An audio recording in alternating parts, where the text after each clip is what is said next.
What's going on, everybody? Back again. Big week in the UFC. Finally got some action back. So back with Andy, talking about the week's events. First, make sure you guys go check us out. Social media, specifically Twitter, is where we're the most active. You can find us at Lunday MMA, and we'll show you what that looks like right now. So go find this on Twitter. It's at Lunday MMA, I believe, right, Andy? That's correct. Lunday_MMA. The sarcasm comes for free, guys. If you see something you like, give it a like, give it a retweet. Got to get some of this stuff out there. That's right. Well, let's get right into it because there's a lot to talk about. 3 fights in 8 days. So why don't we start with just your overall takeaways from the week's events in Jacksonville? Yeah, man. I was like a kid on Christmas Eve waiting for this to happen. Me and my buddies were waiting on Friday night, and we're counting down the hours. Like, oh, is it time yet? Is it time yet? So the events finally went off. A little bit worried ahead of time that they weren't going to go off, but excellent execution across all 3 events. Honestly, if I'm Dana White, I couldn't have asked for better execution on this. Looked up a stat. The big concern was the safety concern, right? You've got the coronavirus going around here. The big concern was, are the fighters and the cornermen going to be safe? 1,100 COVID-19 tests, only 3 positives. So that's really great to see. Awesome execution from a safety standpoint there. The one positive, I guess the 3 positives being from Jacare Souza and his 2 cornermen. So they had a system in place for safety. It apparently worked. Awesome job there. What I don't think people understand is, now that everything's done, it's like, oh yeah, obviously it was going to work out. This wasn't a guarantee that this was going to work out. This is an incredible level of execution from not only Dana, but everybody at the UFC. They're looking at training. They're looking at getting people into hotels. They're looking at nutrition. They're looking at weigh-ins and testing, and then getting people to fights. Oh, by the way, they have to do that 3 times. So they're doing that, moving people in as people are moving out. Cannot say how much of a great job that Dana and the team did there, and how impressed I am with their execution there. The whole world was kind of worried about this and kind of hating on having live sporting events at the start of this. So again, this is kind of a beacon of hope that we can get back to some live sporting events here. And honestly, if you didn't know, you would have thought this was a normal event. You could have tuned in and you could have said, this is kind of a normal UFC event minus the crowds. So that was a good point for me. I thought it was very smart of them to be transparent with everything. But Dana, every time he took a test, put a video up of him taking the test. They immediately announced when the positive tests came out. I mean, they were not hiding anything. I think even just if you, like in the peripheral of with the cameras and stuff, you could see people had protective gear on that didn't have to like yell and scream and stuff. I think I 100% agree. It was not the easiest thing to pull off. I think they did a really good job of doing it. Yeah, and there's a little bit of hatred because Dana laid out this 30-some page plan that sent to the governor and said, we're going to do X, Y, and Z as safety protocols. He didn't follow through on some of those things. Like there were a good example. They didn't want to have the post-fight commentators doing interviews in the cage. They wanted them to do them like remotely. So some of that stuff was kind of ad-libbed. I think they kind of took the risk of the situation into consideration before they allowed this. Some of that stuff, it wasn't practical to do, but ultimately they got it done from a safety standpoint.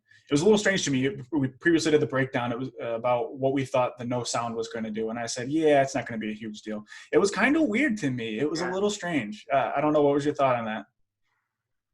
I appreciated being able to hear the corners a little more. Agreed. As to what the strategy was, like you just can't hear that stuff with the crowd there. It's just too loud. So as like more of having an interest in the technical stuff and what's the plan, how are they trying to execute, how are they trying to get out of this, that, whatever the counter move is. I thought that was interesting, but I thought, you saw the fighters a couple times like air high five people. I think it was probably a little harder for them to kind of get jacked up, but yeah, I mean, everybody still performed, so. Yep. Yeah, I agree with that. The one thing that a couple fighters did mention is Daniel Cormier, DC, was commentating a couple of those fights, and they actually heard the advice that he was saying to the fans that were listening, and they actually took that into account. Greg Hardy is one example. He heard DC say, hey, sweep the leg or grab this, get an inside trip, and Hardy's like, okay, sounds good. So that was a little bit of free coaching there. DC's going to have to start charging, I think. I believe Esparza said the same thing. So Yeah, Carlos Esparza. Yeah. So overall, I mean, the fights were we'll get into some of the details on the fights, but overall, for me, it was a standard card. You had your knockouts, your submissions, some really close decisions. For me, some of the decisions were very questionable. I think I counted at least 5 where I had it going the other way. Not to belabor this point too much, but essentially, UFC uses a pseudo boxing scale where they award 10 points for one round, the person they think won, and then 9 or fewer points to the person that lost. There's 3 judges, and very, very frequently do they not agree. So not only disagree amongst themselves, but also with sort of what the fans and fighters think. So that was a problem. Dana's got to do something here, because it's ultimately it's costing fighters money up front and future fights. For those that don't know, fighters don't get paid on a salary, like I mentioned last time. They show up and they get paid one of 3 ways. They show up, you get paid there. You win, you get paid again, and you get a fight bonus. So if you're getting one of those taken away, you could conceivably be losing a third, if not more, of your purse for the night. So a lot of these guys have more than just hurt feelings to worry about when they get screwed out of a decision.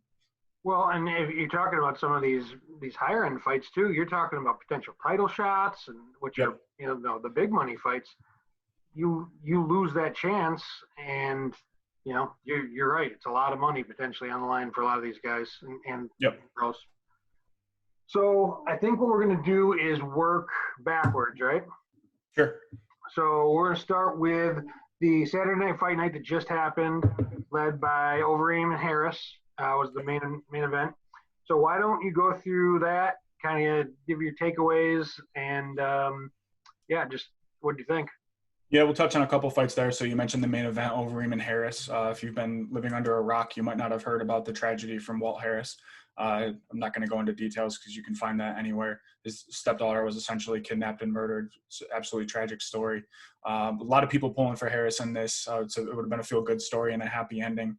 The fight started out, Harris looked good. I think he looked a little bit out of shape. Obviously makes sense with all the stuff that was going on. This fight was originally scheduled for, I think, December of last year. So about 5 months later, they actually got to fight. But I think Harris looked a little bit out of shape. He ended up catching Overeem early in the first round, knocked him to the mat. And honestly, the fight could have been stopped. Murgliata had everything in his power to stop that fight, and I don't think anybody would have argued with him. Overeem fought through it, got up. What turned the fight for me was Overeem being able to get a takedown on Harris. As soon as Overeem got it to the ground, I says, oh boy, this is trouble for Harris. Like 3 minutes of riding in that first round, and then coming out in the second, Overeem got him down again pretty quickly. A lot of vicious ground and pound. And then Overeem ended up taking it. Really, really class act, Overeem there, sharing an embrace with Harris afterwards. I think everybody was feeling for Harris after that, so it was good to see them embrace like that. That was a really cool moment. Yeah, really good. Sure. For Harris, obviously this is not good. He's got some things that he needs to take care of in this, which I'm sure he mentioned even that he's going to take some time off and figure out. Overeem, people kind of wrote him off. Aside from 4 seconds in the Jairzinho Rosenstruik fight, he could have been on a 4-fight win streak right now. So Big Reem never won a title in the UFC heavyweight division. Let's see if we can get him up there, man. I think next stop for him is a top 5 fight in heavyweight. That's where I've got. All right. Well, what other fights did you like that night? Yeah, it was a pretty good card. This one hosted the majority of the screw jobs from the judges, I would say. So 2 in particular, the undercard or co-main would have been Claudia Gadelha and Angela Hill. I had Angela Hill winning that 29-28. Really just an egregious decision. There's not much to say on that. I think Hill did everything she could to win rounds 2 and 3, and it was just a terrible decision for me there. Similarly, in the Dan Ige and Edson Barboza fight, it was Barboza's first fight at 145, and that one was a little bit closer for me, but I had Barboza 29-28 pretty unanimously. The judges didn't see it that way. I feel bad for Barboza because his last 2 fights, he's been on what I feel is the wrong end of 2 bad decisions. What can you do? That's the nature of the game right now. So those were on the main card there, really good fights that I looked at. The undercard, there were some slobber knockers on there. There was Miguel Baeza and Matt Brown. I think they both knocked each other down a combined 3 or 4 times in that fight. It was absolutely crazy. Baiza's I think it was the second fight in the UFC. Matt Brown's a UFC veteran, taking out a lot of big name guys. And Baiza showed up, man. He hurt Brown in I believe the first round, and then came out in the second and finished him with a KO. Another one that I liked in the undercard was Darren Elkins and Nate Landwehr. Landwehr is a little strange to me, hooting and hollering, calling for Dana in the middle of the fight. I don't know if you got a chance to watch that, but this one was when people that don't watch UFC think of UFC is what they think of. Blood everywhere, sweat, guys screaming and yelling at each other. But ultimately, that was a really good fight as well on that card. All in all, the May 16th fight night was a pretty good showing. Yeah, I think I agree with you on the Hill fight and the Barbosa fight. I 100% in agreement that I thought both of them should have went the other way.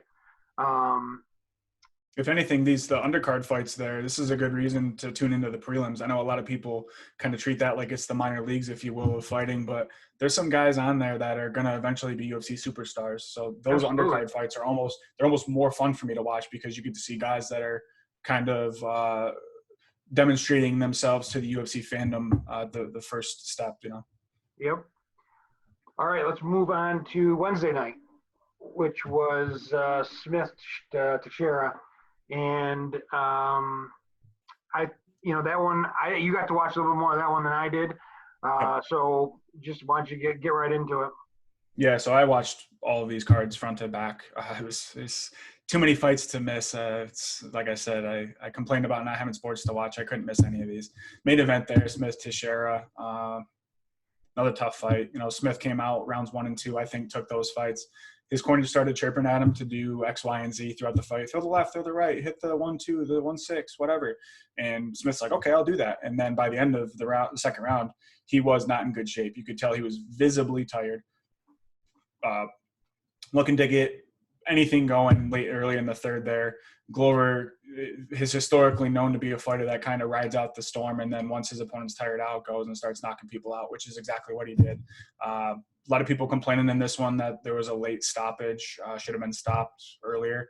Probably could have, but Anthony Smith highlighted it perfectly. And, oh, by the way, he's the only one that should be complaining about a late stoppage on this. Nobody else has more right to complain than he does. He said Jason Herzog explained to them what the criteria was to keep the fight going. Smith knew that, and he kept doing those things to keep the fight going because he wanted the fight going. For me, the only argument is the in between rounds 4 and 5, where he's admitted that he was losing his own teeth. For me, that was pretty hard to hear. All in all, I think I read an article that he suffered a broken nose, 2 broken orbitals, and lost 2 teeth. So aside from that, pretty safe. It's just crazy. Seems like he's been tweeting and kind of talking to reporters, so it seems like he's in pretty good spirits there. This is another bad fight for Smith. It's probably going to knock him down a little bit, get him back into sort of the 10 to 15 rankings at light heavyweight. For Glover, it could get him a top 5 opponent. He's 40 years old and quietly amassed a 4-0 win streak. So I think we got to get him up in the top 5. I don't really know who that would be right now. I'm looking at the rankings. I don't know who's a logical fight there, but it sounds like he's game to fight anybody at light heavyweight right now. That's awesome. What other fights did you like on Wednesday night? Yeah, a couple other ones. Drew Dober impressed against Alexander Hernandez. It was a boxing clinic there. I was on Alexander Hernandez. I thought he was going to have too much forward pressure for Dober, and Dober just completely beat that thought into the ground. His striking was above and beyond. His pressure was above and beyond. He hit Hernandez with a couple of shots that really put him in a dangerous spot, ultimately winning the fight by KO. Really impressive striking. He wasn't ranked going into this, but he absolutely will be after this. Ricky Simone, Ray Borg. This is the best I've seen Ray Borg look in a long time. His striking was very crisp, throwing very hard shots. Unfortunately for him, he was on the wrong end of some Ricky Simone wrestling, which Ricky Simone in that division in a single fight. So no surprise there. Ricky Simone got the win by split decision. I think it should have been 30-27, but splitting hairs at that point. And then the last one there, Brian Boom Kelleher, big underdog against Hunter Azure, sort of a newcomer. Kelleher was getting pieced up through the first and second rounds, and then ended up catching Azure with a lead left hook that could not have landed better if he wanted to place it. So it dropped Azure onto the mat, and then Kelleher, as his nickname alludes to, came down with a thunderous hammer fist to kind of secure the fight there. So that was another really good card there. Yeah, I thought, especially for kind of a weeknight, it was it was there's some really talented fighters on that card. Yeah, I wasn't happy about the late bedtime, but I'll allow it for UFC. Well, now we get to the big boy, the pay-per-view UFC 249. Seems like it was so long ago. I know it does kind of seem like it was long ago, but man, was it a good pay-per-view. It was Absolutely. such Top to bottom. Exactly, top to bottom. It was fantastic. So again, let's get into it. What were your main takeaways from some of the fights in the pay-per-view? I mean, Ferguson, Gaethje, what a war, man. Ferguson, I don't know how many more of those shots he could have taken, but he ate Gaethje's best. For those of you that don't know, Justin Gaethje, we covered in the preview, he's got nuclear bombs for hands. So the fact, I think it was over 115 strikes that Gaethje landed, significant strikes that Gaethje landed on. Most to his face. Ferguson, yeah. Most of them to the face and kind of this region. So really impressive from Tony. He ended up just about the same as Smith did, really in bad shape there. Of course, everybody and their brother now said that Gaethje was going to win, but it's easy to be a Monday morning quarterback on Monday. This is the best I've ever seen Justin Gaethje look. He's been working with Trevor Whitman, who probably one of the better striking coaches in the game. He's been an analyst for a couple of fights that I wasn't too impressed with, but his striking and coaching, the way he calmed Gaethje down and kind of tapped into that mental, it was almost like Trevor Whitman was playing a video game with Gaethje, the way he was able to control his mind and kind of get him calmed down to get him back into the moment. If you guys go back and listen, between rounds 4 and 5, Gaethje's kind of smiling and laughing around. Whitman's like, hey, man, last time we let up and started to celebrate, we got knocked out. So let's refocus. Gaethje immediately snapped back in and went out and got the finish, which was impressive to me. Tony didn't look the same to me. I'm not making excuses because, like I said, I picked Gaethje going into this. Tony didn't look right. I don't know if it was the weight cuts or the early shots that he took from Gaethje, but something didn't look right. The shots he was throwing. Long camp, the shots he was absorbing, the punches he was throwing. He didn't look that typical, that fast, kind of cutting the corner on guys. I didn't see that from him. So. Yeah, and you saw some flashes of his kind of little off the wall type stuff that he'll try to do occasionally, but it wasn't. Right. Didn't seem like typical Tony Ferguson. Sure. What else? Yeah, we could talk about the whole card if you want to. In this interest of time, we'll touch on a couple more of them. Co-main, Cejudo Cruz, the king of cringe, Henry Cejudo got the win again. Another, what Dom Cruz would call a questionable stoppage, but I completely agree with sort of where that was headed. Dom has an argument that he was still kind of getting up from the mat. He ate like 10, 12 shots. I'm torn on this one. I say I completely agree with it, but then thinking back on it, I did forget that it was towards the end of the round. I think there was only 2 seconds left in the round. So if you're Keith Peterson, you got to kind of take that into account. So let me waffle and give both of those opinions there. Cejudo ended up landing a vicious knee. Cruz was back to his normal style, bouncing around. Cejudo seemed to time sort of one of Cruz's reactions to Cejudo's feints and hit him with a pretty thunderous knee that dropped him. Ended up securing the win. Cejudo says he retired afterwards. I'm not buying it. I think he's already lobbying and getting an angle to come back and be quintuplet C or whatever the heck he wants to be next. I don't know. I can't watch him, man. Yeah, no, he's an impressive fighter, but man, his mouth starts flapping. Yeah, Cruz was adamant, and again, his post-fight interview, Joe Rogan mentioned that he ate 10 or 11 unanswered shots. Mm-hmm. Cruz had a really good point to that. He said, "Yeah, I'm eating those shots, but I can see if I'm going down into the mat and eating those, it's fine." But he was actually working his way up to get a base and kind of stand up. The only thing I don't like about Cruz's argument is he's sort of insinuating that Keith Peterson was under the influence of, drugs or alcohol, which Keith Peterson's one of the best in the business. I've watched him for years now, and I have a hard time believing that he would go out there, let alone anybody else in the arena would allow him to go out there like that. No, I think that was just a reaction of I'm pissed. I'm going to, he just said something stupid. I'm sure in hindsight he probably knows he shouldn't have said it. But Dom's a class act. There's an interesting contrast, and I don't know if it had anything to do with the Overeem Harris fight when Harris was on top over. I mean, I thought that was 1 or 2 shots from being called Harris's direction, like you already touched on, and they let Overeem work his way out of it, and obviously he came back and won the fight. So I do wonder if there was any sort of blowback from the Cruz kind of decision, and maybe that led into the decisions that were made later on in the week. I don't know, but yeah, the referees seemed a lot more cognizant of when they were calling the fight. They're taking the fighter safety into account, but they're also taking the fighters winning the fight into account too. So it's a dangerous line to toe. A couple other fights to touch on there: Ngannou Rosenstruik and Kelvin Kattar, Jeremy Stevens. yeah. A couple of gnarly knockouts, man. Ngannou and Rosenstruik, we knew there was going to be fireworks there. Ngannou sort of saw an opening and rushed, caught Rosenstruik with a left, and then a couple of shots. After it only took one. You could see Rosenstruik was out, but Ngannou hit him with a couple of parting gifts as well to sort of let him know why he was ranked lower than him. I expect big things for Ngannou coming up. Honestly see what happens with Stipe DC, but Ngannou better get a title shot. He looks light years better than the last time I saw him fight Stipe, so I'd be curious to see that again. And then the Kattar and Stevens fight, Kelvin Kattar. Stevens put up a pretty good fight, was landing some shots, but Kelvin Kattar landed a elbow hit. I don't think he could have hit him any harder if he wanted to, and just essentially turned Stevens' power off. Yeah, no, Stevens is a tough dude, but yep, that was the right call to get that thing over when they did. Cause yeah, and then the other one we touched on was Vicente Luque and Nico Price. That one was my low key pick for fight of the night, and that one showed up as well. Luque kind of started slow. I was a little worried that he was kind of underwhelming Nico Price, especially because Price is a fast starter.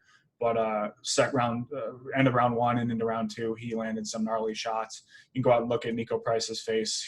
He's in the same camp as Anthony Smith on that one. Yeah, it's not good. It ended up being a doctor stoppage, actually, I think, for a cut or an eye swelling, I believe. Mm-hmm. So he took some punishment there. He's going to be out for a couple months. What do you think of the Pettis Cerrone fight? I mean, I know both of us kind of big Cerrone fans. Yeah. I'm not anti-Pettis at all. That kid's phenomenal too. But I guess that was another decision I didn't. I wasn't sure about. But you think back on it and you look the other way and he's like, well, I thought Cerrone won, but what did he do that was so great to get the, you know what I mean? Like, he wasn't that impressive either. So he left the door open to lose that fight, even though I thought, he did enough to win it. But what was your thoughts on that? Yeah, I was right there with you. In the preview, I kind of said that I thought that was going to be, I wouldn't say a snoozer, but I didn't expect it to be like they fought in 2013. They both kind of came out and exactly what you said. Nobody really did anything that kind of stole the show.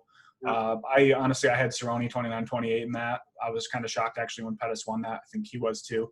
If you go back and look at his face when it was announced, that was pretty funny. This is, again, another example of kind of questionable judging there.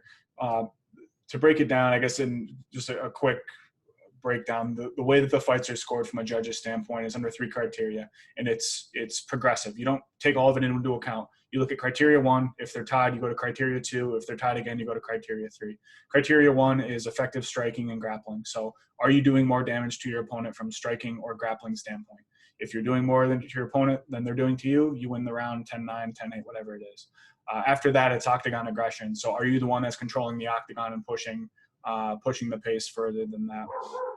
So people got to kind of take that into account when they're thinking about some of these decisions. Yeah, the one other fight I wanted to bring up was the Bryce Mitchell fight. I was Doug Nasty, baby. I was really impressed with him. He dominated that fight from start to finish. It was a show and a clinic he put on. He's a good fighter. We were actually looking that up. Yeah, we were looking that up. A couple of my buddies were watching together, and we were looking up Charles Rosa's criteria because we were like, who's this? We've watched Mitchell before. We saw he hit the twister before, which is probably one of the hardest submissions to hit in the UFC, and he's almost hit it twice now. So we looked up the Rosa guy, and he's a black belt under a serious Brazilian Jiu-Jitsu. He's a black belt under a serious practitioner. So we were shocked that he was getting manhandled like that. Mitchell almost ended that fight 2 or 3 times as well. Props to Rosa for not tapping. Really impressed with Mitchell, and he's one of those guys that you kind of hear talk and fight, and you just can't help but smile, man. Thug Nasty. Yeah, he's someone to watch. I think he's impressive. Yeah, his ground game. I don't think he's got very many accolades either. I think we looked up. He might just be a blue belt or a purple belt, but that I don't think indicates how good of a grappler he is. Yeah, I don't think you want to get on the ground with him. I don't think you have a choice if it's based on what I Yeah. saw on Saturday. All right, so let's, I guess, look forward now since we just got done looking back. Obviously, UFC 250 is next on the docket. June 6th is the date. They don't have a place or much else besides that yet. They do have a little bit of a card, which I'll share with you now while you're talking. But Yep. what do you foresee UFC 250? What are you thinking? What are you hearing? Yeah, they're trying to actually put a fight night in somewhere in between there. I think it's sort of up in the air right now. Dana's trying to find a location and a place. I would imagine it would be very similar to how it was executed in Florida. Uh, you see the card here in front of you. A lot of good fights there. Joel Mishart, Nunez, and Felicia Spencer is going to take that one as well. Maki Pitolo, I think he's off of a loss his last fight, but he's an up-and-comer.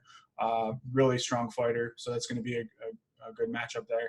I'm hoping they add a couple fights to this. We'll see. They're still trying to find a location and a timing for this. The big push is to get it back in Vegas, but I think the Nevada State Athletic Commission is going to be a little passive on getting back in there so quickly. You don't want to get fans back in there or anything like that. So I think they're going to wait and see kind of what happens with this virus situation before they do that.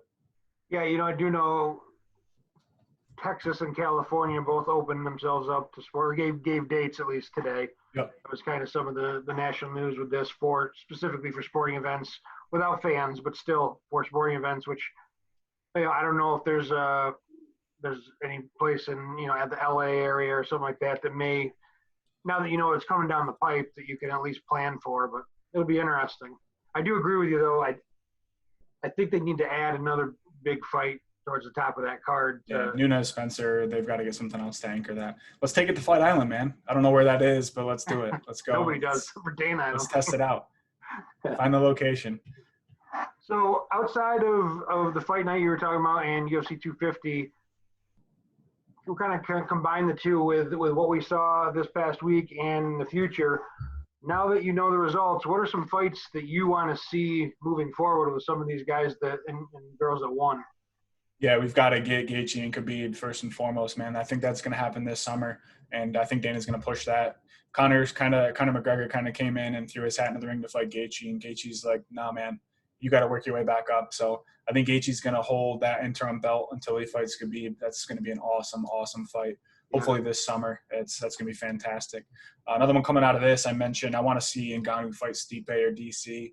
It was funny because DC was calling the Ngannou fight, and they kind of panned to DC when Ngannou hit that knockout. And the shocked face on DC was, I think his words couldn't cover up that scared look in his face. He already admitted he's going to grapple him if they fight, so that might be a snooze fest. That'd be a good one to see.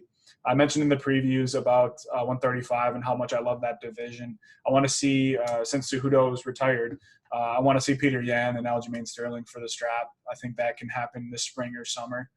That would be an absolute war. Two styles that are kind of similar striking styles, I would say, but different body builds and whatnot. Sterling's a little bit longer and has a little bit funkier style, whereas Peter Yan's kind of cover up and tank his way in and outstrike you. It's going to be an awesome fight. I mentioned I want to see Glover get a top 5 guy at light heavyweight. I think he's earned a shot there. Let him get up and is he going to fight John again? I don't know if John's going to fight. Let's get him up. Let's get Glover up there and kind of see what happens. I look forward to that one as well. And another one kind of off the cuff I mentioned in the recap of the fights from this past week. I want to see Miguel Baeza get a top 15 guy. He beat Matt Brown pretty handily. Guy's got dynamite hands. Got really good submission game as well. I want to see him get a top 15 guy. Matt Brown's no slouch, and Baeza showed he can take him out. So I want to see what he can do against a little bit higher caliber guy and see if we can get him in the top 10 or top 5. That's a loaded division. I think that was at 45 or 55. Yeah, good luck in that division. You've got to be a former title contender to be in the top 15 in either of those. So I guess overall success as far as the UFC is concerned? Yeah, if Dana could go back and change anything, I don't think he would. Check the numbers and see. I think there's only one pay-per-view buy. We'll see what the ESPN subscriptions do, but ultimately it was a success, not from even just a financial standpoint, but from a we can do this standpoint. So it was really nice to see that sports can still go on mid some of these uncertain times. Do you want to talk about your gambling picks, or do we want to skip that? Yeah, I think I'm going to hold off on that. Thanks a lot to Mr. Mike Pizzeski for getting the caster curse, if you will. Been betting for the last 4 months and haven't had a negative day. And as soon as Mike retweets it, I go 0 for 7. So shout out to Mike Pizzeski for that. I'll be sending you an invoice. All right. Well, thanks again for joining me. Again, check us out. Twitter, at Lunday, LUNDAY _MMA. Most of the time it's Andy doing the tweeting, but I'll jump on there occasionally. We do have some content coming on the website. Been a little slower lately, but so everything's been slow lately. So we'll get that ramped back up. Lunday Sports Journal, you can find it Facebook. You can find it on Twitter. You can find it on Instagram. And obviously go to the website, lundaysports.com. You can find Andy on Twitter at A_Pizzeski, I believe. As Josh mentioned, I'm at the at Lunday _MMA. Guys, if you want to talk MMA, I know a lot of people like doing that. Shoot me a tweet, shoot me a message on Facebook, talk to the Lunday site. I love talking MMA. I like to keep objective opinions. Some of my buddies do too. Let's talk. I like hearing different opinions on things. Give us some ideas on things you want to hear on here. Let's get some more videos rolling. Absolutely. So with that being said, awesome week of fights, and looking forward to the next one. We'll talk to you soon. Talk to you soon.